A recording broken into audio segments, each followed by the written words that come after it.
This lecture is titled The Changing Black Movement, and the focus question is, how did the civil rights movement change in the mid-1960s? The civil rights movement entered a crisis when it moved from demanding access to schools, public facilities, and voting booths to economic disparities between blacks and whites. In the mid-1960s, economic problems became a civil rights priority. Violence in northern ghettos brought attention to racial injustice and inequalities in jobs, education, and housing, which the end of legal segregation didn't solve. The hostility of later race relations emerged from many whites' belief that blacks had won equality in civil rights and voting rights laws and needed no further assistance, while blacks, aware of discrimination in jobs, education, housing, and the criminal justice system, called for more government action. The first riots, actually battles between blacks and mostly white police, erupted in Harlem in 1964. The larger uprising of 1965 in Watts, the black ghetto of Los Angeles, saw 50,000 rioters attack police and firemen, loot white-owned businesses, and burn buildings. After the National Guard restored order, 35 had been killed, 900 injured, and $20 million in property destroyed. By the summer of 1967, urban riots seemed everywhere. Some feared racial war. Urban rebellions left 23 dead in Newark and 43 in Detroit, huge parts of which were devastated.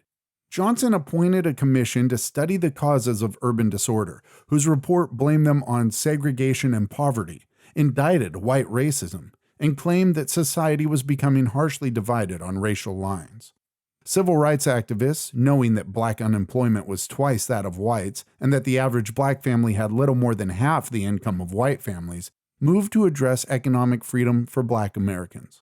In 1964, King called for a Bill of Rights that would offer positive economic rights to African Americans, what would become affirmative action. In 1966, he launched the Chicago Freedom Movement, demanding an end to discrimination by employers and unions, equal access to mortgages, the integration of public housing, and decentralized low-income housing. But King's movement was no match for the political machine of Chicago's mayor, Richard J. Daley, and white homeowners who fiercely opposed him. King's nonviolent attacks failed in the North. King became more radical and started to call for a better distribution of wealth for all God's children. If the early civil rights movement had clear objectives and profound accomplishments, the later movement saw political fragmentation and few victories. Even at the height of integration struggles, the incendiary orator Malcolm X insisted that blacks must control the political and economic resources of their own communities and avoid working with whites. Born Malcolm Little, he committed several crimes as a youth. Malcolm X converted in jail to the Nation of Islam, or Black Muslims, who preached a message of white evil and black discipline. Malcolm dropped his slave surname in favor of X, symbolizing black separation from African ancestry. Released from prison, Malcolm X became a spokesman for the black Muslims and a vehement critic of the integrationism and nonviolence of King and the civil rights movement. Unlike King, Malcolm X saw nothing redemptive in American values. On a 1964 trip to Mecca, Islam's spiritual center, Malcolm X saw interracial harmony among Muslims and moderated his message, embracing the possibility of interracial cooperation for radical change in America. But his assassination in early 1965 left no consistent ideology or organization behind.